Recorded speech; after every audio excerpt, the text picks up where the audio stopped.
আমরা একটা ডিশের লাইন দেখতে গিয়েছিলাম, গিয়ে দেখি সব জায়গায় কারেন্ট হয়ে আছে। পরে আমরা তারে চেক করতেছিলাম, তার চেক করে আমরা আরেকটা কাস্টমারের বাসায় আসলাম, যেখানে জ্যাক লাগাই ওইখানে লাগিয়ে দেখি এখানেও কারেন্ট বের হচ্ছে।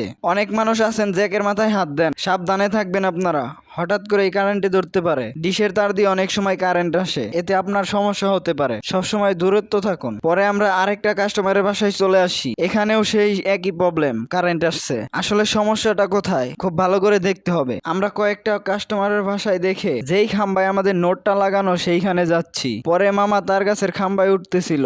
এটা হলো আমাদের ডিশের নোট। সমস্যাটা খুঁজে পেয়েছি, সমস্যা হলো এই ল্যাম্পপোস্টের তারে এখানে জিআই ছিল, ওই জিআইটা ওই ল্যাম্পপোস্টের তারের সাথে লেগেছিল, এই জন্য বৃষ্টিতে অ্যাডজাস্ট হয়ে ওইটা ভিতরে ঢুকে সব কারেন্ট হয়ে গেছে। যারা আমাদের ফোন দিয়েছিল তাদের বাড়ির তারটায় আগুন লেগেছিল, তারটা আমরা নতুন করে লাগিয়ে দিতেছি। মামা এখানে জ্যাক লাগাইতেছিল, ডিশটা চলতেছে না কারণ আমাদের মেন লাইনের সমস্যা আছে। সবাই ভালো থাকবেন।